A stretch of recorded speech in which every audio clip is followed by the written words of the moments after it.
नमस्कार दोस्तों, कहानियों की श्रृंखला में आज सुनेंगे मंजुला राणा जी की कहानी खून का रंग। लेकिन उससे पहले मेरा आपसे विनम्र अनुरोध है कि अगर मेरे द्वारा सुनाई हुई कहानियाँ आपको अच्छी लगती हैं तो मेरे चैनल को सब्सक्राइब ज़रूर करें, लाइक करें और अपने दोस्तों और परिचितों में शेयर भी करें। बेल आइकन दबाना बिल्कुल भी ना भूलें।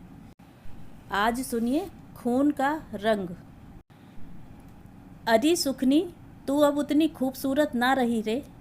याद है 30 बरस पहले की लुनाई? धाक जमा दी थी तेरे यौवन ने। अरे बीते दिनों की पपरी क्यों उधेड़ते हो लाला, वो समय कुछ और था। सुखनी के जीवन में बहार आई भी तो किस्तों में। औरत है ना, अपनी शिकस्त का इकरार करना तो उसने सीखा ही नहीं।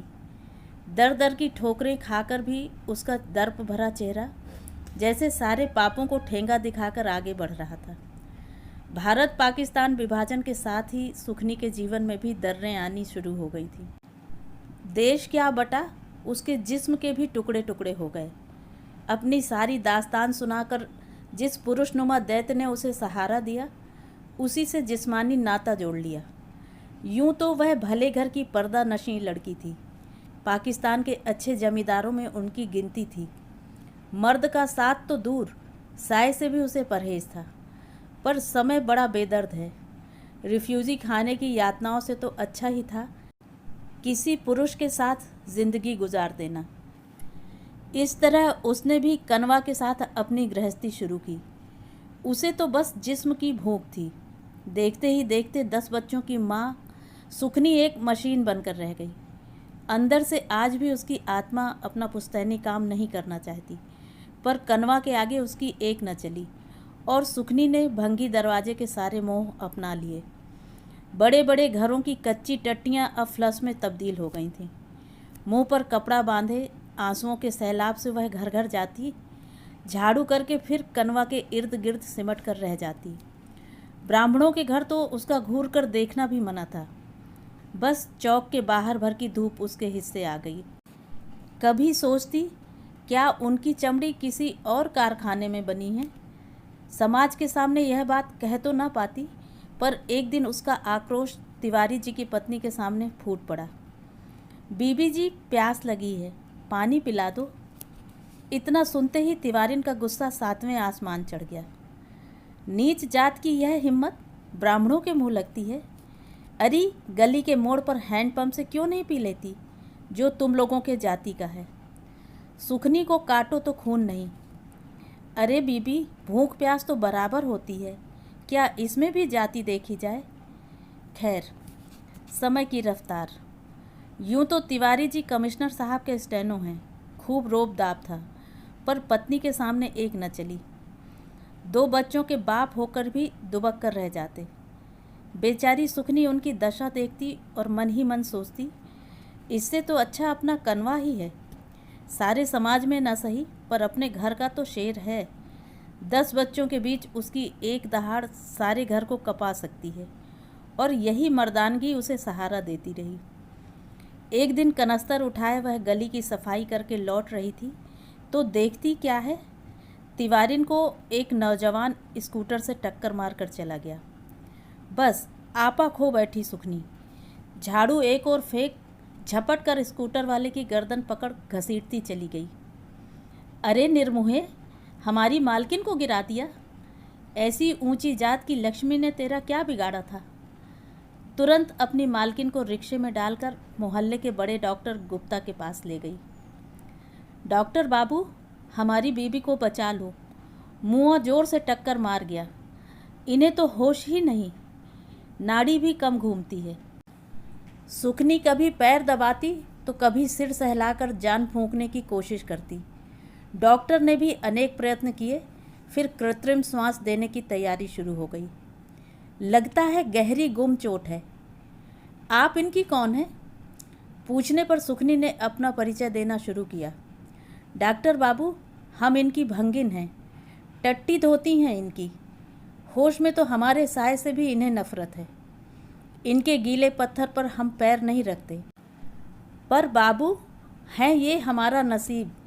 जब ये लोग सही सलामत रहेंगे तभी हमारी दवा दारू चलेगी ना। खैर, मौन डॉक्टर अपना काम करता रहा। सुखनी भी ईश्वर से गुहार करती, भोले शंकर बीबी की जान बख्श दो, 2 बच्चे यतीम हो जाएंगे भगवान। इतनी उदार मना कि अपने 10 बच्चों की फौज को ही भूल गई। तिवारी ने भी हल्की आंखें खोल दी। डॉक्टर ने सलाह दी कि चोट गहरी है, किसी प्रकार का आघात इनकी जान ले सकता है। धीरे धीरे ब्राह्मणी चारों ओर देखकर पूछती है, मुझे यहाँ कौन लाया? मेरा झोला कहाँ है? मैं तो सब्जी मंडी जा रही थी। पंडित घबराए कि कहीं कोई सुखनी की सेवा का जिक्र न कर दे। खैर, पुलिस के सिपाही की तरह पत्नी का पहरा देने लगे। समय बीतता गया और तिवारिन अपने घर आ गईं। हफ्ते 10 दिन बाद घर का छोटा मोटा काम करने का साहस जुटाने लगी। सुखनी भी अपना झाड़ू हाथ में लिए ठस्से से जिंदगी बिता रही थी। खूब चलती थी उसकी अपनी बिरादरी में। कनवा को भी गर्व था कि अच्छे खानदान की होकर भी झाड़ू के संग खूब हिल मिल गई है जोरू। 10 बच्चे एक साथ यूँ निकाल दिए मानो बक्से से उठाकर बाहर रखे हों। न कोई डॉक्टर, न चीरा, न टाँके, और शरीर वैसा ही गबरू जवान। एक दिन सुखनी ने सोचा, पंडिताइन का हाल तो पूछ लूँ। कनस्तर गली के मोड़ पर छिपाए चौक के एक कोने से आवाज़ लगाती है, बीबी जी, भगवान तुम्हारी जगह हमें उठा ले। अब कहिए, तबीयत तो ठीक है ना? देखें कैसे मुंह निकल आया है हमारी बीबी का। ऐसा कहते कहते उसकी धोती का पल्लू तिवारिन की अर्गनी से छू गया।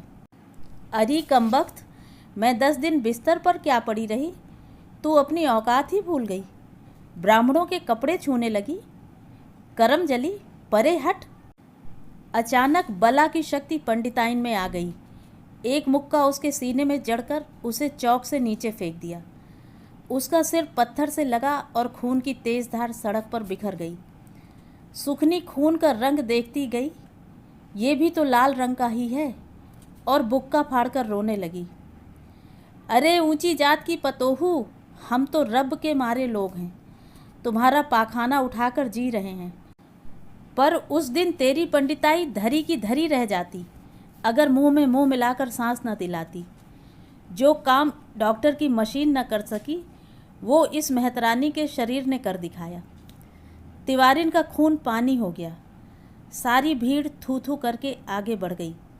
सुखनी को कैसा सेवा का फल मिला है। भलाई तो संसार से उठ ही गई है समझो।